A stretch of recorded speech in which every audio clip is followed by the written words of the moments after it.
Bueno, hombre, en primer lugar, buenas tardes. Quería agradecer a la Real Academia de Ciencias Veterinarias y especialmente a su presidente, el doctor Cuenca, Carlos Luis de Cuenca, la amabilidad y la invitación cursada para exponer temas que, bueno, que no son, como ha dicho él anteriormente, no es una novedad aquí, porque también hemos comentado en ocasiones anteriores, también gracias a la gentileza de la Academia y de su presidente, aspectos relacionados con el comercio internacional. Mira detrás también para agradecer. Bueno, y por supuesto, también al Instituto Tomás Pascual, y en segundo lugar, y no menos importante, evidentemente, porque sirve de... Y a los asistentes. y a los asistentes por su asistencia, todo. Porque, bueno, al Instituto Tomás Pascual por dar la opción también de exponer y de la iniciativa de crear este marco en el que, bueno, pues voces autorizadas con experiencia y digamos que nuevos profesionales que acceden también a la investigación en sus diferentes formas, pues bueno, pues tengan también la oportunidad de ponerlo en un foro público de esta categoría. Y por supuesto, en último lugar, no se me olvidaba, también a los asistentes, porque la hora realmente es intempestiva. Creo que estamos todos, bueno, pues de camino a o viniendo del trabajo o de alguna actividad. Y bueno, pues especialmente es interesante, bueno, comprobar que algunos de estos temas pues todavía tienen ciertamente impacto, tiene audiencia entre los profesionales. Como decía, bueno, pues entrando ya al centro, al núcleo de la exposición, pues, vamos a hacer un estudio de seguridad alimentaria, el derecho a la alimentación, ordenación de intercambios y costes regulatorios. Pero quizás lo más importante es que el enfoque no va a estar centrado por diferentes motivos desde el punto de vista de lo que conocemos del marco de seguridad alimentaria tal como conocemos en la Unión Europea. Vamos a hacer un estudio, una referencia rápida, comparando con los principales sistemas de producción, y todo ello pues sin perder de vista los cambios tan importantes que ha habido en el comercio internacional, en los cuales tiene importancia o tiene bastante interés el estudio del papel que están jugando las llamadas economías emergentes. Estos cambios quizás desde la perspectiva europea no son o no están siendo completamente evaluados, pero estamos asistiendo a un cambio, a una redefinición de las corrientes comerciales tal como las teníamos de alguna forma consideradas o analizadas hasta hace relativamente poco. Evidentemente, uno de los factores evidentemente importantes es la situación, los cambios en la situación económica, pero estos cambios, evidentemente, también tienen su continuidad o responde a mecanismos ya consolidados a lo largo del tiempo y, en definitiva, lo que vamos a analizar es en la repercusión desde el punto de vista de un enfoque internacional de los nuevos retos, desafíos y los cambios en los sistemas productivos y también, evidentemente, las demandas de la población.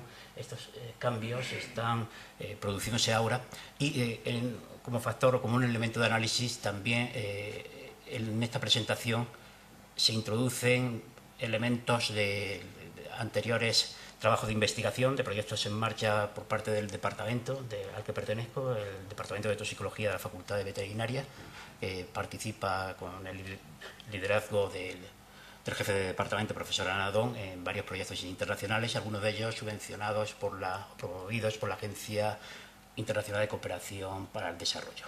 Estos proyectos tienen interés, es que nos proporciona un contacto directo con otras realidades, con otros sistemas productivos, básicamente en Latinoamérica. Y evidentemente en Latinoamérica la situación o la perspectiva cambia completamente de la que tenemos asumida en Europa. Bueno, en América se habla de seguridad alimentaria, pero se habla de otra perspectiva. En Latinoamérica interesa más el segundo concepto, que es el de derecho a la alimentación. Como saben, el concepto de seguridad alimentaria, que en español se traduce de forma continua por inocuidad de los alimentos, en realidad tiene una base diferente. Uno es el propio derecho a la alimentación, ya estaba presente en la Declaración Universal de Derechos Humanos de 1948, y luego a continuación, en diferentes instrumentos internacionales, como el Convenio Internacional sobre Derechos Económicos, Sociales y Culturales de 1966. Pero ¿cómo aparecía? Pues aparecía lo que se llamaría el estándar mínimo, que es Food Security, que se podría traducir como derecho a la alimentación, que no tiene nada que ver con el estándar máximo que es el que ha consagrado la Unión Europea y básicamente el que aparece tanto en el Tratado de la Unión como en el Reglamento 178/2002.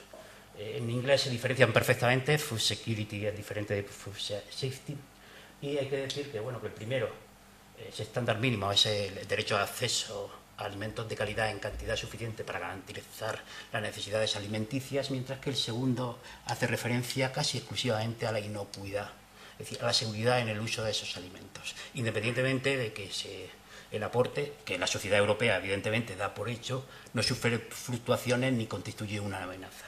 Como digo, en otros países, en los países emergentes, el primer concepto es el concepto que preocupa más, y además cada día se estudia y se profundiza también en aras con lo que decía al principio, los cambios en las relaciones internacionales que de alguna forma se está produciendo y que están afectando a proveedores habituales de la Unión Europea. Algunos de los países con los que tradicionalmente han mantenido relaciones y han sido exportadores de sus productos dentro de algunos de los acuerdos preferenciales. Otros conceptos relacionados, pues desarrollo sostenible, también está relacionado sobre todo con el derecho a la alimentación, con el concepto de mínimos, en el sentido de que nos puede suponer una amenaza o una competencia de determinadas prácticas agrícolas o alimentarias para la seguridad alimentaria global, y el otro es de bioseguridad, que también es un concepto en auge y cada día más importante, de más trascendencia, porque habla del impacto de las nuevas tecnologías en las fuentes de producción de alimentos, en las fuentes de materias primas para la alimentación. Y evidentemente, cuando hablamos de bioseguridad nos tenemos que referir forzosamente a organismos modificados genéticamente, y en sus dos vertientes, tanto las destinadas a alimentación humana como a alimentación animal, está teniendo un impacto considerable también en la disponibilidad mundial de alimentos. Hay que decir que evidentemente la producción alimentaria está sujeta a una serie de normas.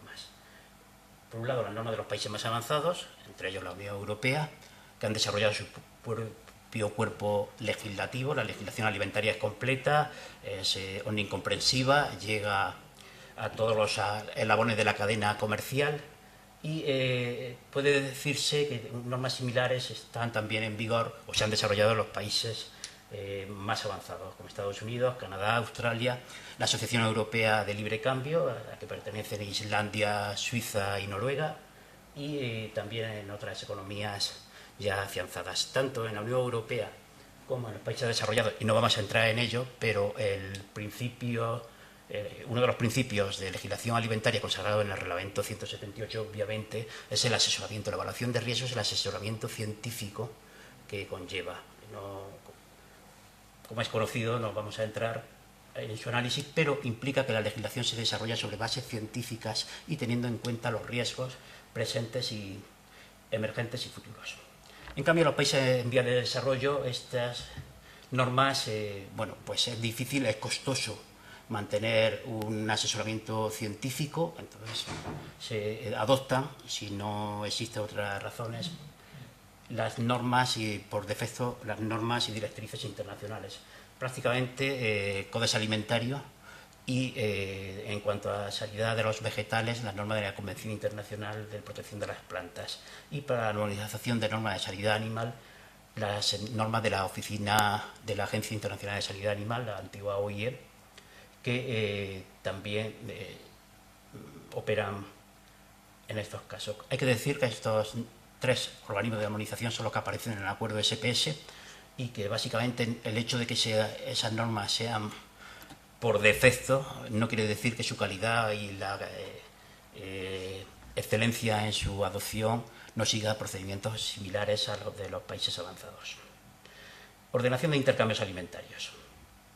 Bueno, pues En este aspecto, independientemente del sistema o del nivel de seguridad alimentaria que existe en cada país, evidentemente el comercio internacional de productos de materias primas que entran en la cadena alimentaria es muy activo. Sin embargo, bueno, hay una serie de circunstancias que lo mediatizan. En primer lugar, es lo que se llama un conjunto de prácticas, normas y de disposiciones que se conocen como obstáculos no arancelarios.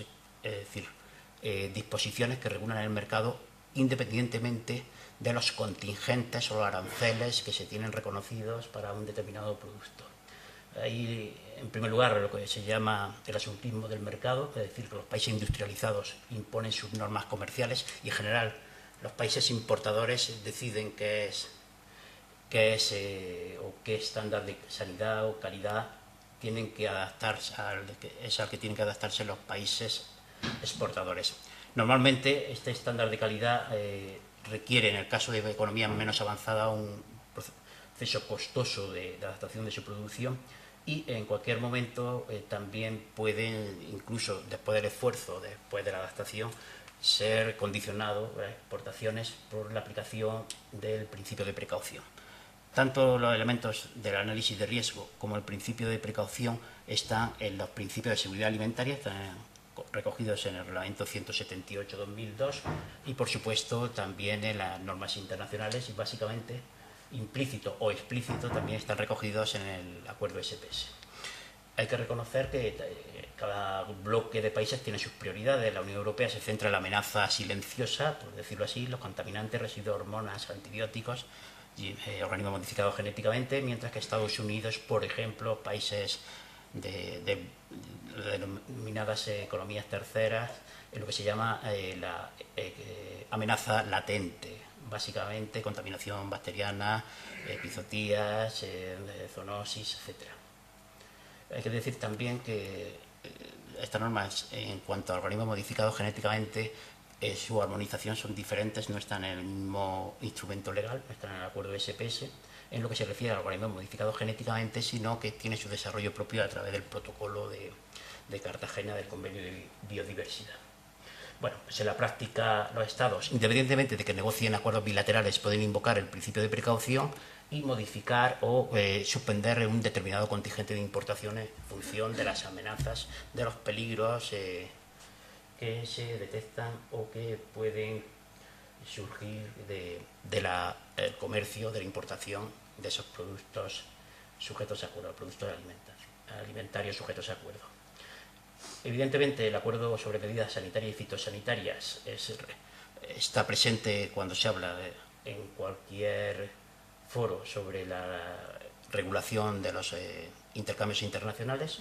Evidentemente, desde que se promulgó, se adoptó en enero de 1995 como un anexo más de los acuerdos de la Organización Mundial del Comercio, y su aplicación no ha estado exenta de disputas y de diferencias comerciales. Quizá la más importante, aunque no lo vayamos a extender, es el famoso litigio, la disputa sobre hormonas, que todavía sigue estando presente, puesto que sistemáticamente el panel de expertos tanto del organismo de solución de diferencias del acuerdo previsto en la Secretaría del Acuerdo SPS como del órgano de apelación ha fallado en favor de los argumentos de los países que defienden el uso inocuo de hormonas en producción animal, lo que desde la perspectiva europea conocemos como promotores del crecimiento, hormonas con fines de promoción o incluso como aditivos en alimentación animal. Hay que decir que, pese a la postura en contra de la Unión Europea, en el marco SPS no se han tomado en cuenta los acuerdos en general los principios científicos sobre la relación de hormonas, sobre todo de las 5 hormonas consideradas análogos naturales, que se están utilizando en los países terceros con bastante libertad, cabe decir. Bueno, pues cuando se detecta una amenaza, evidentemente los mecanismos de protección están previstos en el propio acuerdo, no vamos a entrar ahí, y decir que lo que tratan es proteger, evidentemente, la salud de las personas, en primer lugar, pero también la sanidad de los vegetales y de la producción animal de los países que importan. ¿Qué significa todo esto? Pues evidentemente hay diferencias, el comercio internacional es activo, pero hay diferencias entre los requisitos que impone la legislación entre país exportador e importador. Hablamos de grandes bloques y sobre todo en lo que se refiere a al libre comercio, es decir, al no regulado específicamente al libre comercio mundial, independientemente de la segunda connotación, que en nuestro caso es el tráfico intracomunitario. Un producto que entra en nuestras fronteras, evidentemente, también está autorizado para tráfico intracomunitario y puede ser colocado en el mercado, puesto en el mercado en cualquier otro país europeo. Sin embargo, en el comercio internacional, el tráfico normalmente es bilateral, significa que cada país o cada grupo de países solo reconocen de alguna forma las normas específicas, no solo sanitarias, sino de calidad, para un determinado contingente de productos en un momento determinado. En general, los intercambios están sujetos en cuanto a productos alimentarios por las prohibiciones generales, son muy similares, tanto la del artículo 14 del reglamento 178, por ejemplo, la que aparece en el Código de Normas Federales de las directrices que desarrolla la legislación específica de Estados Unidos, también tiene una dicción bastante parecida, y en el caso del Código Alimentario, las prohibiciones generales que impiden poner en el comercio alimentos contaminados, pútridos, en malas condiciones, adulterados, fraudulentos, también está en el Código de Ética para el Comercio Internacional del Código Alimentario. Es decir, que se podían repasar que las prohibiciones genéricas de que solo lleguen mejor dicho, prohibiciones de que no lleguen productos que supongan una amenaza directa a la salud humana, está expresada de forma muy parecida en casi todas las legislaciones actuales que regulan legislación, bueno, el intercambio, la producción, el comercio, el consumo, todas las condiciones sobre la cadena alimentaria. Sin embargo, esas prohibiciones genéricas luego en la práctica, es decir, el concepto de adulterado, que no contenga sustancias que sean peligros, se entiende de forma diferente. Y eso da lugar a que, bueno, pues hay diferencias de enfoque sobre a qué hablamos o a qué nos referimos cuando hablamos de inocuidad. Evidentemente se pueden diferenciar una serie de puntos críticos. En primer lugar, bueno, es una relación no exhaustiva, es simplemente un repaso de algunas de las principales controversias sobre la aplicación de diferentes estándares de inocuidad a productos similares y podemos citar algunos, como los casos de alimentos irradiados, en que la posición de la Unión Europea es muy restrictiva. También la autorización de nuevos organismos modificados genéticamente. De hecho, existe una revisión de los ya autorizados, como se sabe. Hace escasas fechas Alemania propuso que el Monsanto 810, una de las variedades de maíz genéticamente modificado ya autorizadas y que casualmente se producía principalmente en España, que bueno, pues habría que volver a analizar si constituía un riesgo o no, con vistas a la hipotética retirada de la autorización.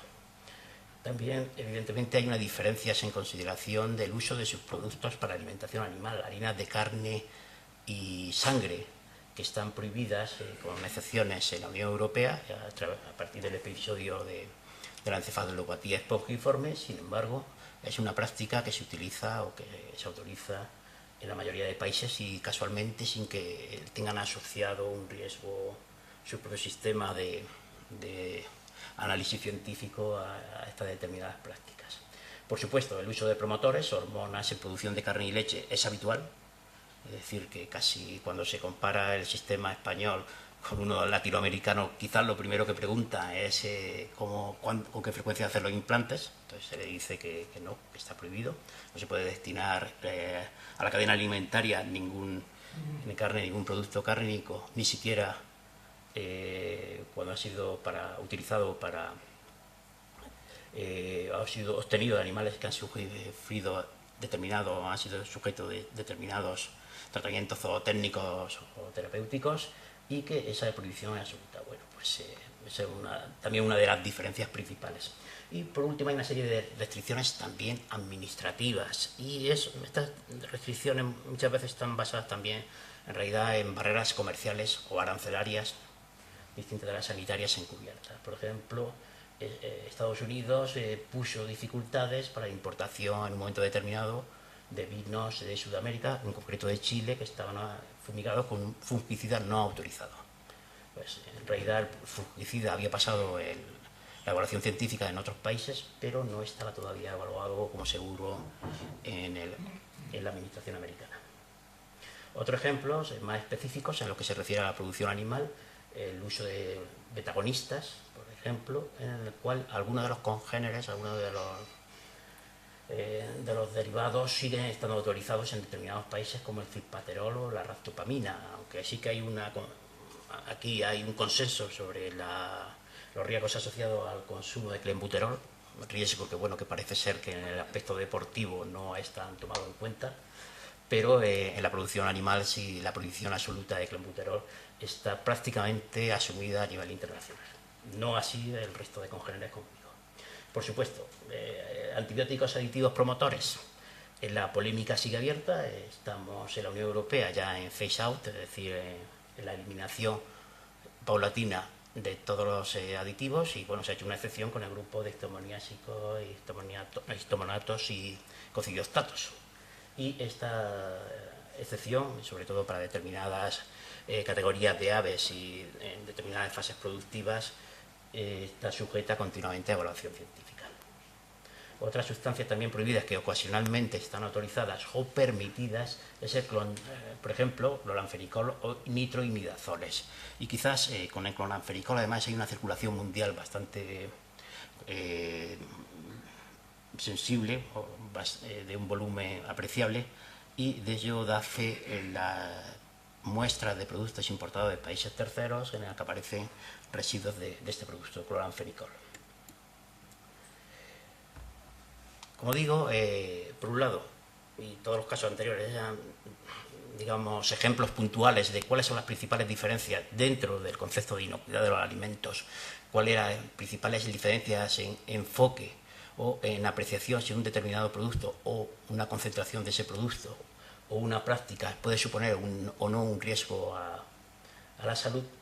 Y digamos que esa diferencia ha dado lugar a esa legislación de doble umbral, de doble referencia, algunos de cuyos ejemplos hemos comentado hasta ahora. Pero también hay que hablar de los efectos diferidos en el tiempo. Quizás también es una cuestión que se están concienciando actualmente, sobre todo por la presencia de contaminantes en general y sobre todo los persistentes. Y de hecho, bueno, pues aunque este aspecto no está bien evaluado, sí que hay ejemplos bien claros de esos efectos diferidos, es decir, que no se aprecian en un primer momento ni siquiera, digamos, por las instancias científicas o los comités científicos o la instancia de investigación con mayores medios o más desarrolladas. Sin embargo, bueno, pues ha habido casos de productos tenidos por seguros en algún momento y que después han demostrado que no era así, como el caso del DES, del dietilestilbestrol, o la talidomida, que se empleó, bueno, aunque realmente no se empleó o tuvo un uso muy limitado en producción animal. Sin embargo también se caracterizaba, igual que el del DES, por la aparición de alteraciones teratogénicas, malformaciones, una vez pasaba el tiempo y había transcurrido un considerable lapso desde la última administración. Aquí habría que añadir también, no voy a pormenorizar, y simplemente, como digo, los dos casos en que he insistido, el dietilestilbestrol o la talidomida, son casos paradigmáticos de cómo puede dilatarse el efecto nocivo de un producto tenido por seguro, que aparentemente está autorizado, y en el caso extremo del DES incluso daba lugar a que los tumores o las alteraciones teratogénicas no aparecían ni siquiera en el consumidor, que era la mujer gestante, sino en las hijas de esta persona expuesta una vez llegaban a la pubertad. Aquí habría que incluir también la melamina, la melamina, que últimamente ha causado problemas en partidas, sobre todo de leche materna o maternizada contaminadas en Asia.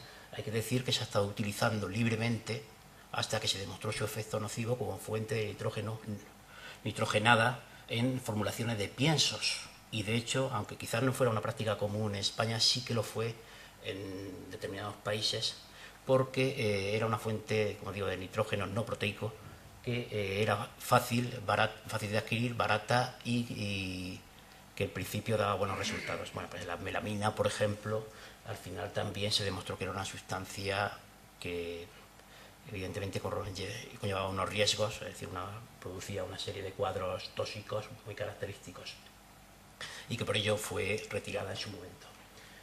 En esos efectos también podríamos entrar al problema genérico de la autorización de pesticidas. Básicamente hay que decir que el problema con pesticidas tales como el DDT, es decir, los organoclorados, parte de la razón de su persistencia en el tiempo y de por qué los daños o los posibles efectos de sus residuos, por su elevada persistencia en el medio ya de sobra conocida, hay que buscarla quizás en lo tardío en que se aplicó la legislación americana que evaluaba las sustancias, los pesticidas, los plaguicidas y la autorización y puesta en el mercado. Es decir, que hasta que no entró, bien entrada la década del 70, las normas americanas de control, por ejemplo, sobre puesta en el mercado de insecticidas no entraron en vigor y además fue como consecuencia de la alarma científica que se había hecho saltar mucho antes. ¿Qué quiere decir eso? Pues que en el mercado durante decenas, desde el mediado de los 50 hasta bien entrada la década de los 70, como básicamente la tecnología, la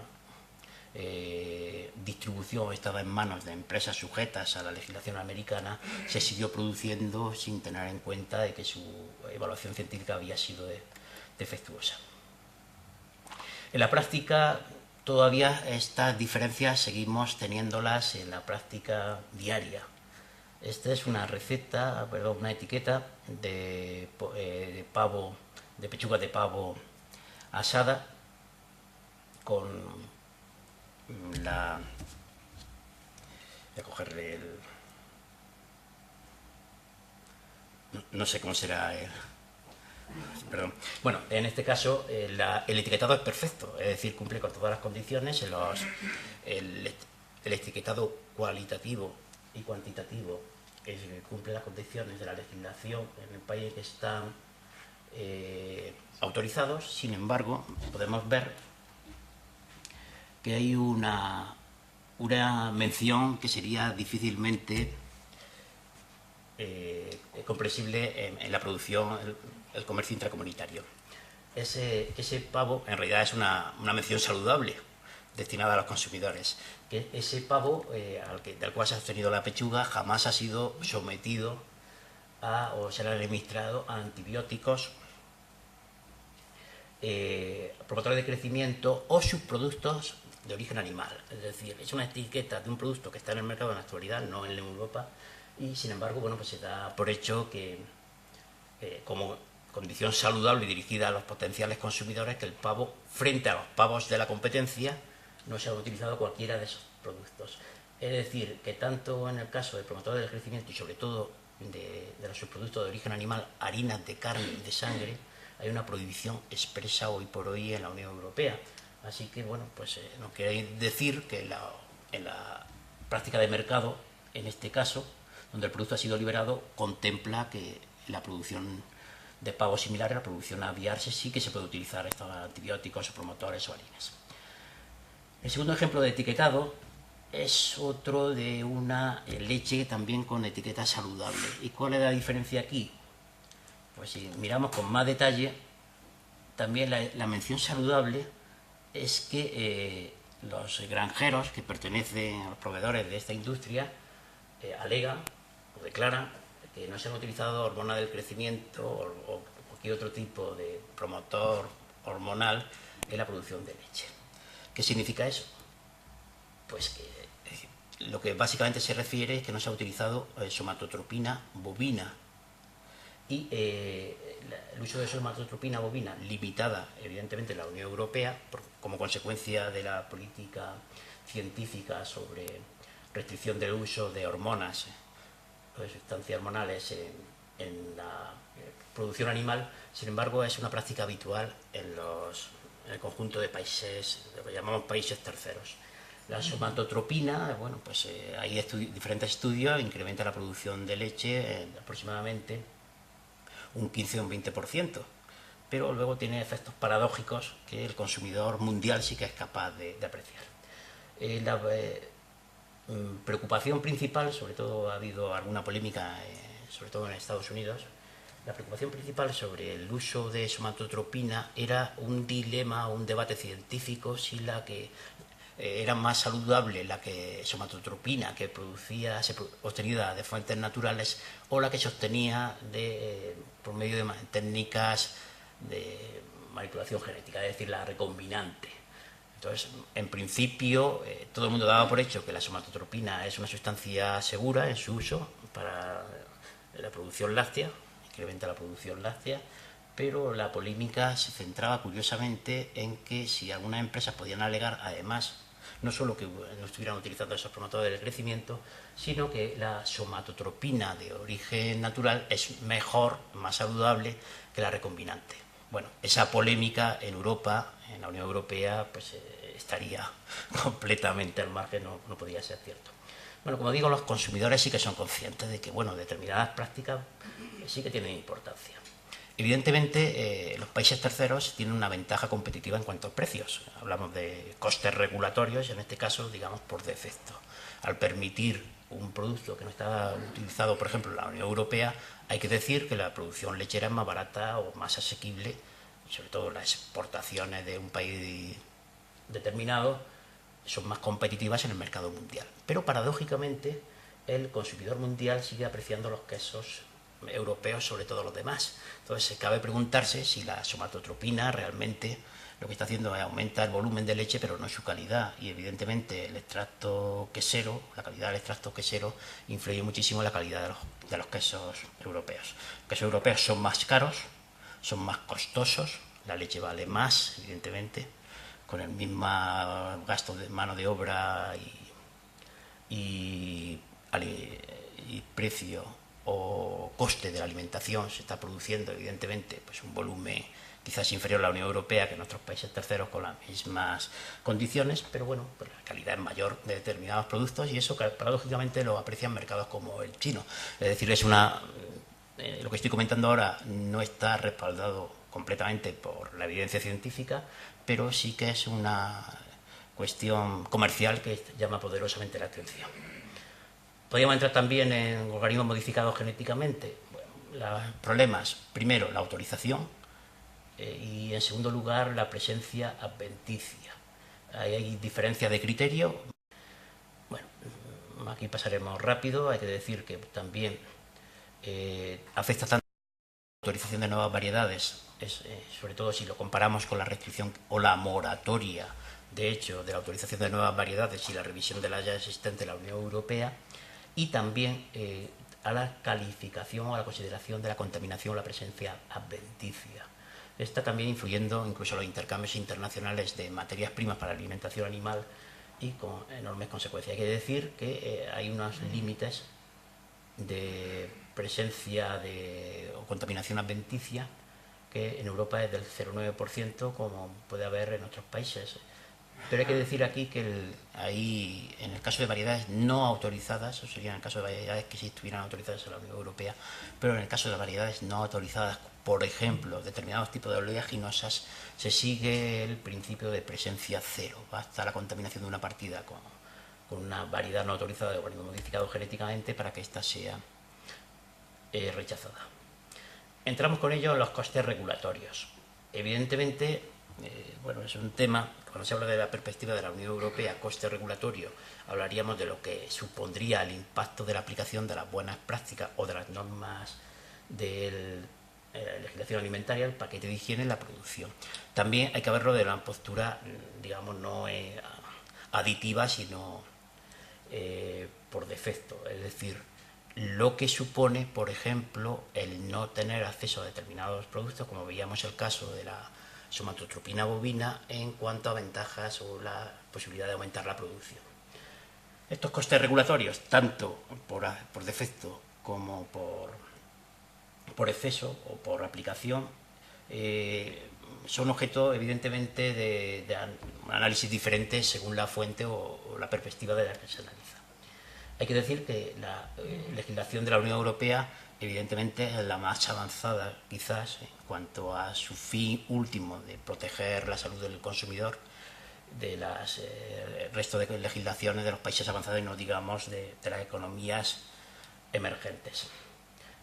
No solo afecta a la producción en sí, sino que además determinadas prácticas o determinadas medidas de apoyo al mercado también están condicionadas a que los productores observen esas normas, esas buenas prácticas, esas disposiciones del paquete de higiene. Entonces, obliga, por un lado, al esfuerzo en sí de aplicar la legislación alimentaria, pero también modifica las condiciones en las que se pueden beneficiar o condiciona la percepción de ayudas o de apoyos. Todo ello, además, está sometido a controles, con lo cual, bueno, pues no es difícil, bueno, no difícil, o mejor dicho, no es fácil que los incumplimientos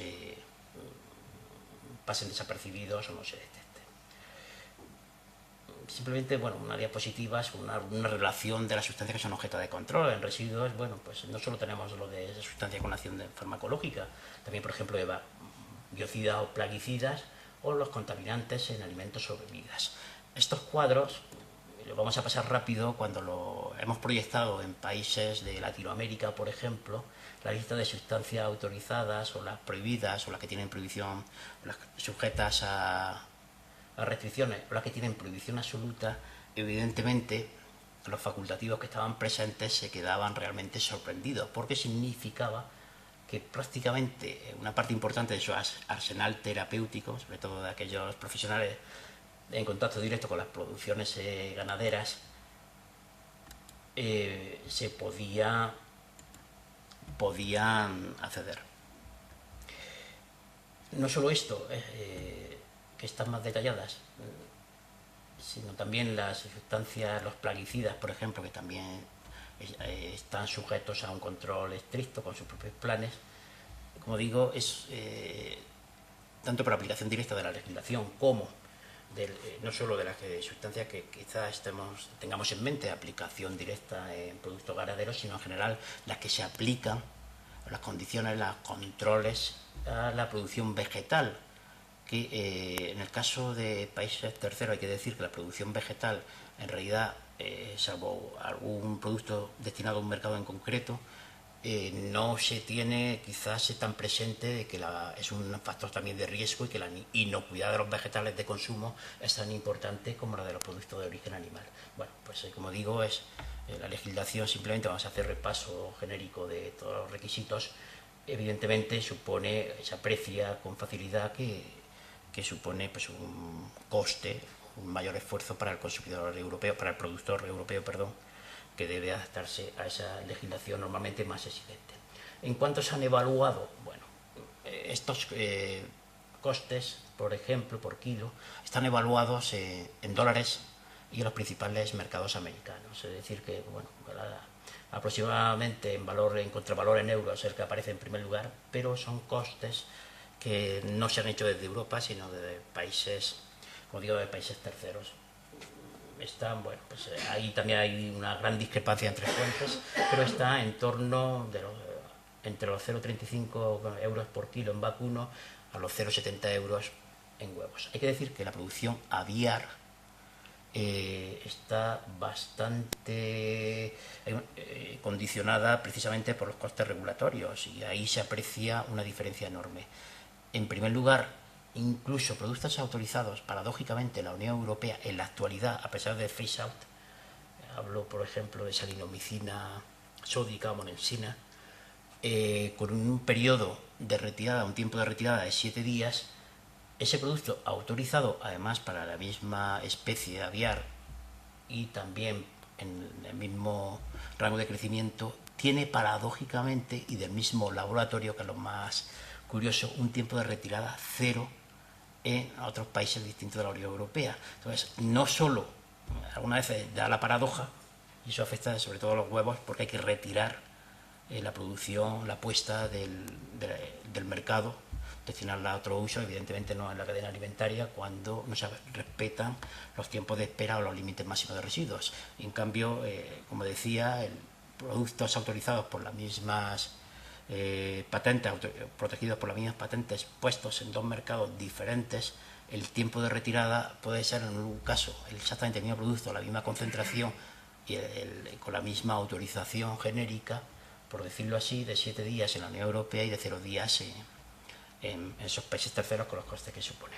En fin, el Ministerio de Agricultura holandés en 2006 publicó un estudio sobre el impacto en la producción aviar y dijo que los costes de producción en Brasil y Estados Unidos eran un 32% inferiores. Creo que era un estudio de la Universidad de Wageningen, es decir, similares a lo que ha apreciado de esos países terceros. Y luego, bueno, pues también hay algún estudio también de productores o de asociaciones de productores y, bueno, pues según las condiciones, así estima un coste regulatorio de diferente magnitud. Pero sí que es cierto de que existen esos costes y que no quiere decir que esos costes pongan en cuestión el nivel de seguridad alimentaria o de protección de los consumidores en la Unión Europea.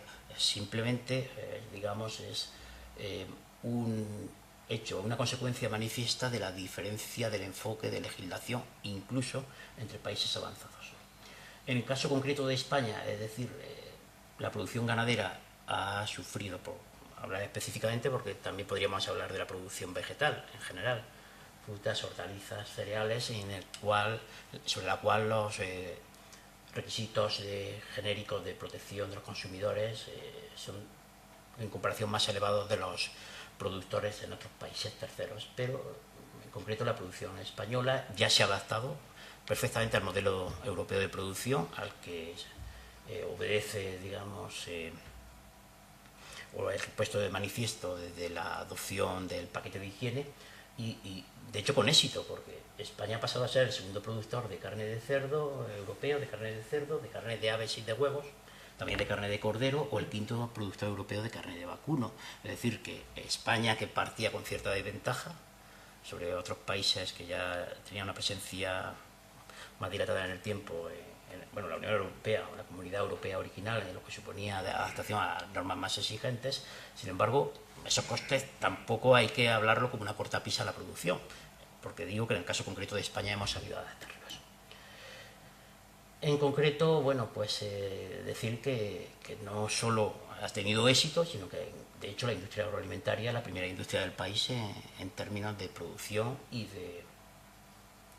de volumen de empleo, sinergias que lleva en otros sectores, en fin, una serie de factores. Es decir, que producir bajo el modelo europeo de producción no conlleva, digamos, a una pérdida de competitividad, es simplemente un cambio de condiciones. Y cuando se comenta desde el punto de vista de los intercambios internacionales, se está hablando sobre todo de las diferencias de enfoque en otros países, en lo cual lo que vamos a ver a continuación. Es decir, el modelo hasta ahora vale. España es un claro ejemplo de que se puede aplicar con éxito en todos sus sectores, cárnico, lácteo, etcétera, y que además tiene otros valores añadidos: fija población en el medio rural, conserva el paisaje, el resultado de la tradición, en fin, una serie de valores añadidos que deben ser también ponderados a la hora de defenderlo. Sin embargo, todo ello está sufriendo una modificación. Del año 2000 al 2007, y simplemente voy a acabar con esto rápidamente, algo ha cambiado en el comercio internacional y la situación. En el 2000 la Unión Europea, Estados Unidos y Japón eran los países de alguna forma líderes en el volumen internacional de intercambios de bienes y servicios en precios constantes, y no solo los agrícolas. Y en esas condiciones, en concreto en lo que se refiere a productos alimentarios, la Unión Europea representaba el 20% del volumen total de importaciones y exportaciones mundiales, cuando su población solo era el 6% de la población mundial en el 2000. evidentemente, esos eran datos FAO, que en el 2007 hay que leerlos de otra forma. En cuanto al volumen internacional de intercambios, China, en términos en valor constante, ha superado ampliamente, es decir, la gráfica además lo ponen de manifiesto, a la Unión Europea y a Japón, y se ha convertido, de hecho, China en el principal exportador mundial de productos manufacturados. Estamos hablando de todos. Pero esto tiene importancia en la producción agrícola, la producción agraria mundial, agrícola ganadera, porque lo que está suponiendo es que China, que tiene un mercado de 1.300.000 consumidores, tiene evidentemente necesidad de abastecer a su población, y además no solo eso, sino que cuenta ahora ya con la liquidez suficiente, por decirlo así, con la rentabilidad adecuada para imponer también sus condiciones comerciales también en el comercio mundial. Estos datos son además de la Unión Europea, de la DG Trade de Comercio, la Dirección General de Comercio, que dice que, bueno, que Europa todavía se mantiene en cuanto a pujanza en el comercio internacional, pero hay una fuerte caída de la representatividad o de la importancia del comercio internacional. Hablo, como estoy diciendo ahora, de todos, es el volumen económico total de todos los bienes y servicios, y Estados Unidos y Japón ceden posiciones. Pero paralelo con eso, y es una influencia o una consecuencia que se ha acuciado desde el 2005, China está aumentando la presencia en los grandes países emergentes, básicamente India, Brasil, Rusia, y en general en los grandes bloques del sur. ¿Qué significa eso? Pues que ahora mismo China es el principal productor mundial de determinados productos, también agrícolas, porque ha aumentado la eficiencia de su agricultura. Es el principal importador mundial de soja y algodón, y es uno de los principales exportadores de maíz, productos de acuicultura, frutas y hortalizas. También ha aprendido a producir y produce bien. Evidentemente produce con otras condiciones. ¿Qué está pasando ahora? Pues lo que podría decirse el arco o la tendencia del norte y del sur.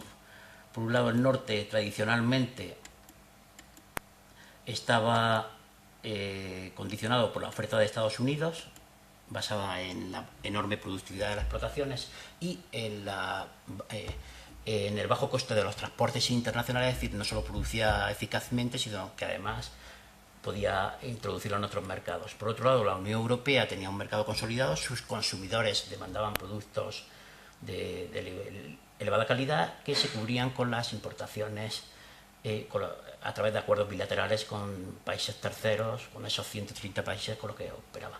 Y Japón también tenía un papel importante, puesto que su población tenía unos estándares de calidad y seguridad alimentaria equiparables a la Unión Europea, y era un mercado además selectivo para determinados productos. El retorno era, bueno, pues que otros países, China, el Extremo Oriente, África o Latinoamérica, vivían a expensas, de alguna forma estaban condicionados a expensas de los que los principales países importadores decidieran. Sin embargo, después los hechos cambian. Por un lado, Estados Unidos sufre la crisis, estamos hablando de la evolución del año 2007 en adelante. Canadá está en el mismo bloque, y no solo lo pondríamos ahí a Estados Unidos o Canadá, sino a Australia o Nueva Zelanda, que también tiene sistemas de oferta dinámicos, su producción agraria, tanto agrícola como ganadera, es parecido. La Unión Europea, en este caso, sigue con sus estándares de calidad en plena crisis. En cuanto al impacto de la producción agraria, no es tan acusado, puesto que la medida de mercado, la PAC, la Política Agrícola Común, es capaz todavía de compensar, digamos, las tensiones del mercado internacional. Y por último, Japón sufre también un retroceso, y sufre además no solo eso, sino que es un país netamente importador. Tiene que competir ahora con China. ¿Y China qué hace? Pues China se ve abocada a la apertura de mercados. Evidentemente, habla de China como de Extremo Oriente, las economías de, pues se llaman los tigres orientales. India también está floreciente, pero ahí también está países con un enorme potencial consumidor, como Indonesia, Sumatra, Corea, evidentemente, que también acceden a los mercados internacionales. Por otro lado, África, pues se ha convertido en algo insospechado, es la reserva de tierra mundial de cultivo, y ese mismo papel está teniendo Latinoamérica. Tanto África como Latinoamérica están ofreciendo algo que falta ahora mismo o que determinados analistas echan en falta.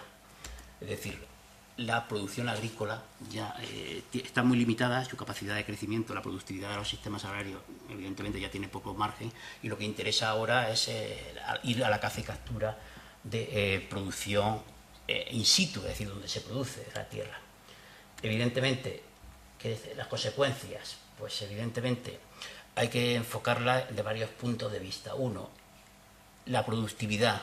En Estados Unidos, por ejemplo, Canadá, sufren los problemas, evidentemente, del encarecimiento de costes de transporte internacional, que les afecta, pero, por ejemplo, en determinadas materias que se utilizaban clásicamente para la producción ganadera, sufren también la competencia de biocombustibles.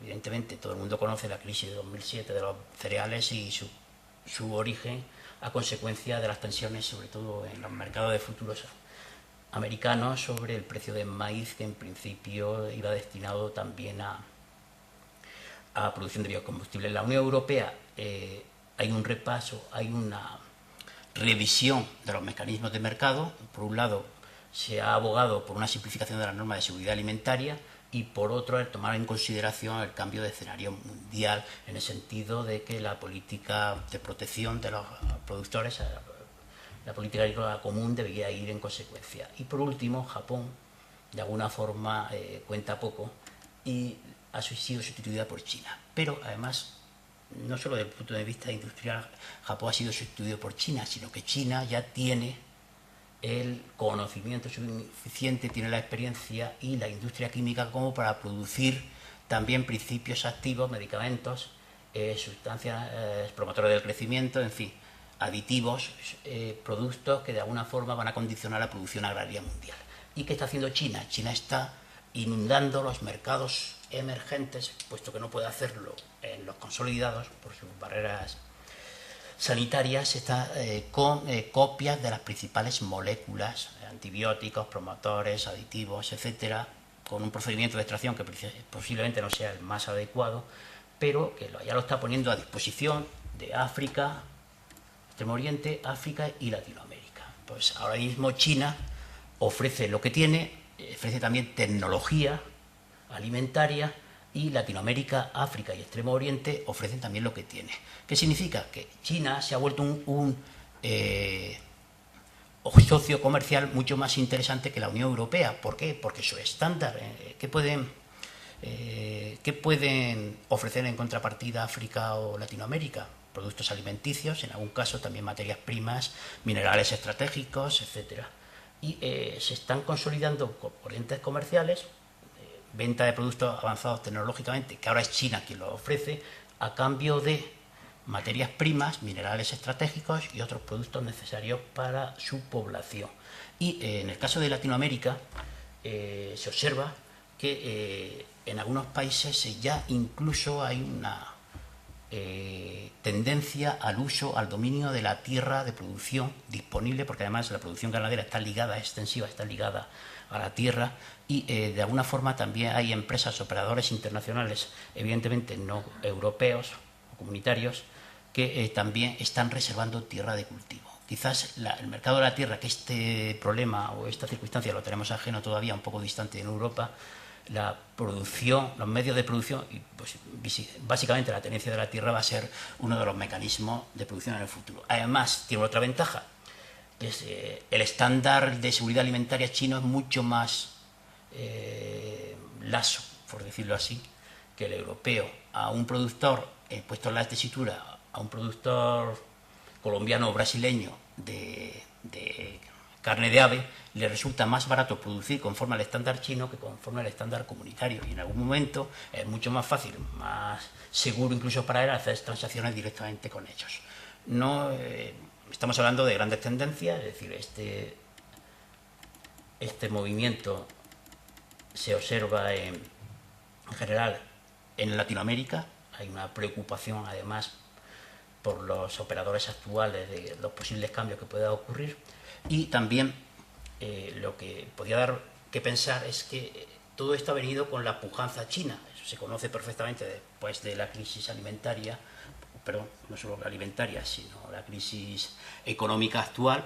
China es el gran reservorio de divisas, tiene la moneda, tiene las fuentes para las compras y además tiene una población que alimentar que cada vez demanda productos de mayor calidad.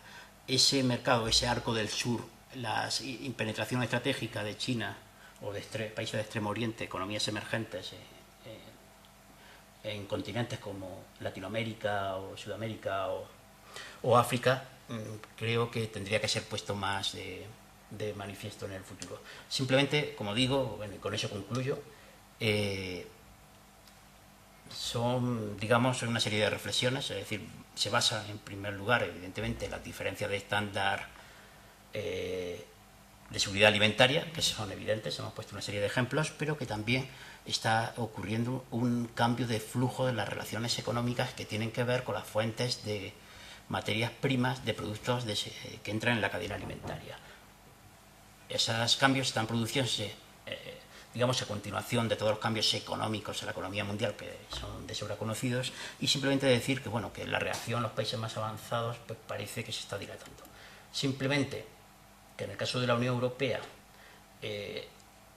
lo que algunos han llamado decir el efecto DDT, que tiene una dependencia enorme de la energía, también tiene una dependencia alimentaria, evidentemente, y su tecnología es una tecnología cara, que quizás no pueda ser colocada fácilmente en países en vía de desarrollo, porque no son capaces de pagar. Y esto ha hecho quizás que se consideren algunos cambios dentro de la Unión Europea y fuera sobre algunos aspectos, sobre todo una disminución o una simplificación de la legislación. En el caso de la Unión Europea, introducir medidas más eficaces y también más baratas, por decirlo así, sobre los acuerdos bilaterales o la aplicación de también los convenios internacionales sobre el cambio climático y, en fin, otras medidas que ahora mismo no son bien ponderadas, pero que van a tener también importancia en el futuro. Con eso concluyo. Si hay alguna cuestión, y mi disculpa porque quizás ha sido una presentación más de tipo economicista o general, que no está demasiado centrada o muy centrada precisamente en aspectos más técnicos, pero aunque evidentemente son temas que hoy por hoy pueden parecer un poco distantes de nuestra realidad, hay que decir que en otros países, en el bloque de países terceros, sí que se tiene conciencia de esos cambios y lo que hay detrás. Pues nada más y gracias por su atención.